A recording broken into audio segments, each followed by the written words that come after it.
Olá, clientes Nascom. Espero que esse vídeo chegue até vocês com muita paz e saúde, todos e seus familiares, né? E que todos estejam preparados para a retomada das nossas vidas normais, bem como das vidas normais das nossas empresas, que eu espero que seja em breve, né? Gente, vim gravar esse vídeo porque a Cefaz publicou agora, dia 1º de março de 2021, um decreto de número 33.956, no dia 1º de março de 2021, falando, em resumo, sobre a possibilidade da Secretaria da Fazenda terceirizar o sigilo bancário das empresas. É algo completamente divisor de águas e completamente surreal para o momento que nós vivemos e para qualquer momento. Eu nunca imaginei, enquanto contador, ver isso de uma forma administrativa, né? Porque judicialmente a gente sabe que já há a quebra de sigilos bancários, alguma coisa nesse sentido, mas de uma forma muito velada, ou seja, é um item muito pouco utilizado, né? Um item muito difícil de se conseguir. E a Cefaz publicou esse decreto, no qual ela diz que ela passa a ser detentora da terceirização dos sigilos bancários, né? de contas bancárias e das informações de contas bancárias e aplicações financeiras das empresas que estão passivas com a União, ou seja, com o Estado, que devem alguma coisa de ICMS ao Estado, ou que estejam sendo fiscalizadas por algum motivo. Né? O caput desse artigo, ele diz o seguinte, o artigo 1º, esse decreto dispõe sobre a requisição, o acesso e o uso pela Secretaria da Fazenda de dados relativos a contas de depósitos ou aplicações de sujeitos passivos de tributos estaduais. Eu estou lendo só o que eu grifei para dar uma reduzida. No final eu vou enviar o decreto completo e quem tiver mais alguma dúvida depois do vídeo pode me dar uma ligada. Mas o vídeo eu vou tentar esclarecer as dúvidas o melhor possível.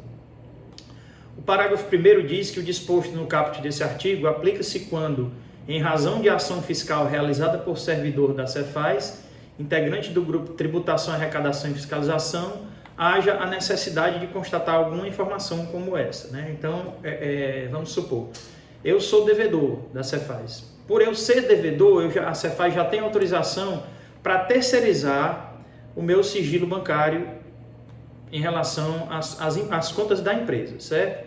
Então, eu sendo fiscalizado, monitorado ou fiscalizado, também me dá direito a Cefaz a solicitar a terceirização desse sigilo junto às instituições financeiras, ok?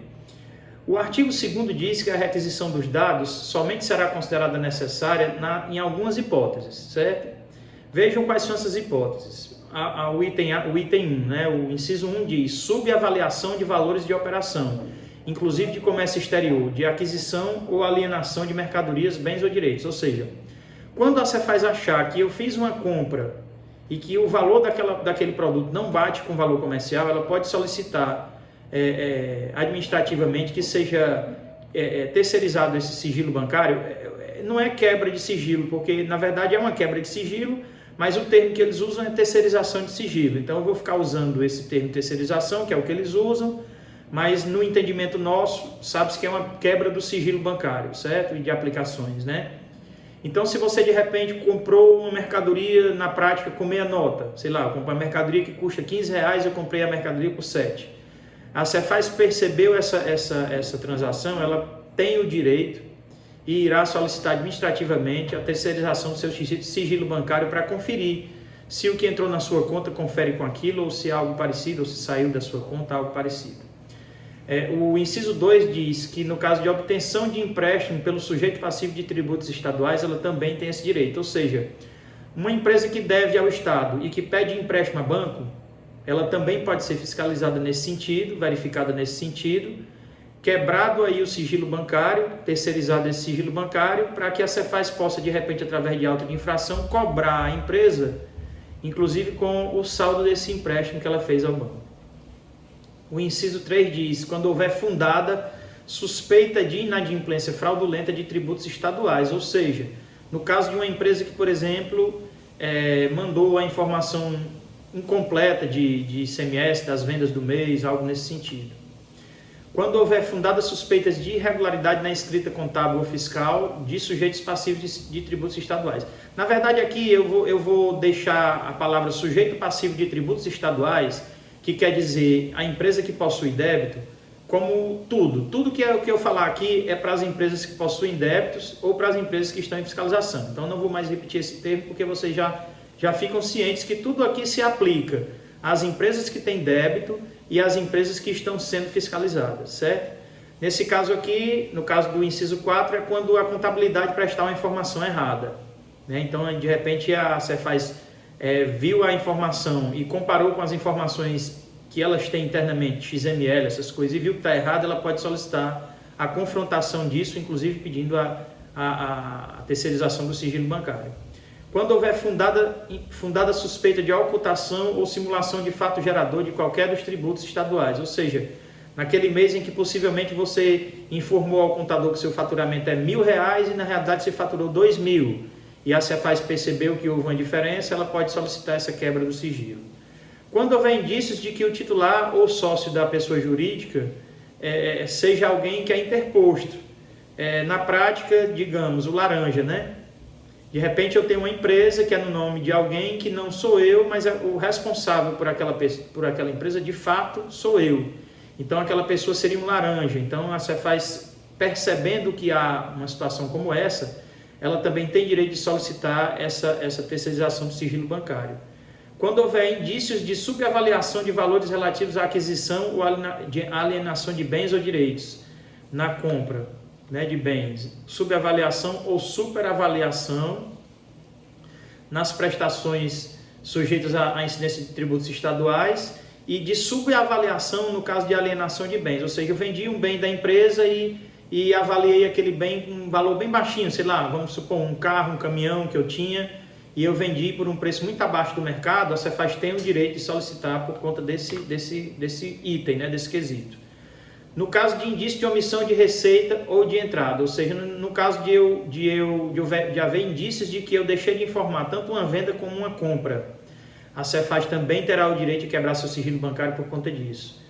Nos indícios também que eu estou gastando mais do que a minha disponibilidade financeira comprova, pode comprovar, então ela também tem direito de pedir essa quebra de sigilo para verificar se realmente a minha movimentação bancária é condizente com o que eu estou alegando que tenho de receita e com o que eu estou gastando. Então ela tem direito através disso.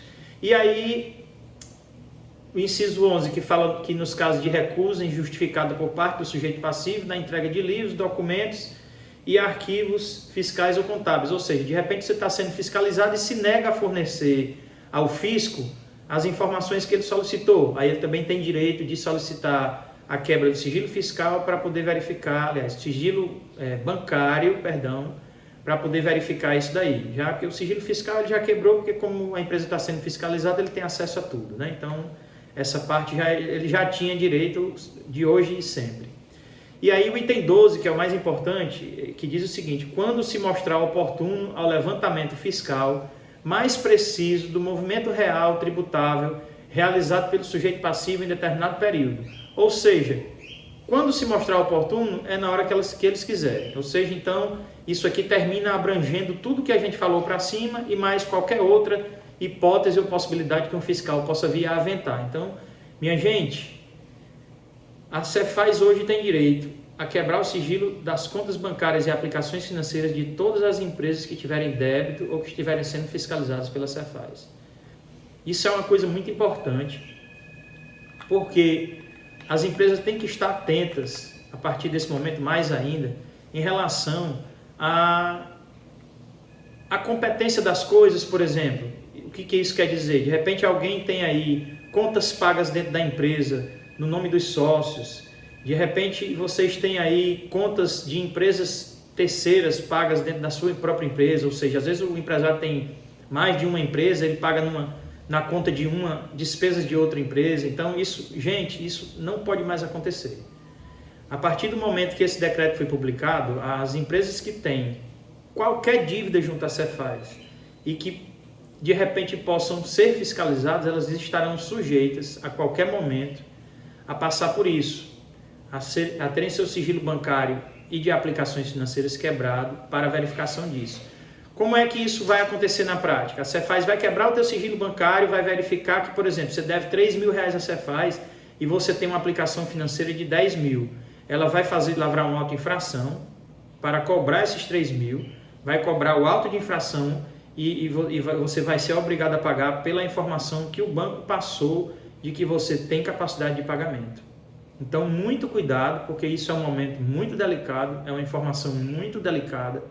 A partir de agora, nós todos vamos ter que ter muito cuidado com relação a isso. É muito importante que vocês não tenham débitos junto à Cefaz. Aí alguém pode dizer assim, mas ninguém tem débito porque quer. Mas não é assim. Às vezes você esquece de pagar uma conta. Às vezes você deixou passar um pagamento de ICMS na data e esqueceu de pagar aquilo e isso vai passando. Gente, muito cuidado com isso, né? A partir de agora vamos orientar o seu setor administrativo, setor financeiro a ter mais cuidado em relação às contas que restam a pagar, né? Para evitar que possa ocorrer, por conta de um débito que muitas vezes nem era para constar, você ser fiscalizado e ter esse seu sigilo bancário quebrado. Outras opções é realmente quando a empresa é fiscalizada, isso a gente não pode evitar. Como é que a gente evita isso? Como é que a Nascom, por exemplo, tem auxiliado seus clientes nesse quesito? Fazendo as coisas em dia, né? Para isso vocês continuem mandando os documentos no prazo, fazendo as coisas da forma correta, que é para a gente poder manter esse padrão e aí, tendo um padrão, evitar com que a empresa sofra fiscalizações e qualquer outra sorte de solicitações da Cefaz. Gente, eu vou passar para vocês, junto desse vídeo, o decreto na íntegra, certo? E eu me ponho à disposição, obviamente, de qualquer um dos senhores e senhoras que tenham dúvidas ainda em relação a isso, né, que me contactem pessoalmente, certo? Que aí eu vou, na medida do possível, responder as dúvidas que vocês tenham, mas, por favor, observem isso como uma coisa muito séria e uma coisa muito importante. Inclusive, quero usar esse momento também para citar o seguinte: procurem profissionalizar os setores internos das suas empresas, administrativo, financeiro, pessoal que lida com a contabilidade, porque nós estamos cada dia mais chegando em momentos em que as empresas vão ter muita checagem, muita fiscalização praticamente dia a dia e online. Então, a gente precisa ter um parceiro da empresa junto à contabilidade que tenha um pouco mais de conhecimento, gente que tenha pelo menos interesse de aprender, que esteja conectado conosco, com a empresa, com a vida da empresa e com a vida da empresa em relação à contabilidade e aos órgãos públicos, né? Estou à disposição, caso alguém queira tirar mais alguma dúvida que possa ter permanecido, mas em resumo, a Cefaz passa a ter direito a verificar a vida financeira das empresas através das contas de banco e das aplicações financeiras de cada um. É uma coisa seríssima, é uma quebra de paradigma, é um momento muito inesperado para isso acontecer, mas que a gente sabia que um dia ia acontecer, só não se esperava que isso acontecesse agora. Estou à disposição, mais uma vez repito, quem quiser entrar em contato. Espero que esse vídeo tenha ajudado vocês no tocante ao entendimento dessa situação. Me ponho à disposição e desejo a vocês uma boa tarde e um grande abraço do pessoal da Nascom. Estamos às ordens aqui.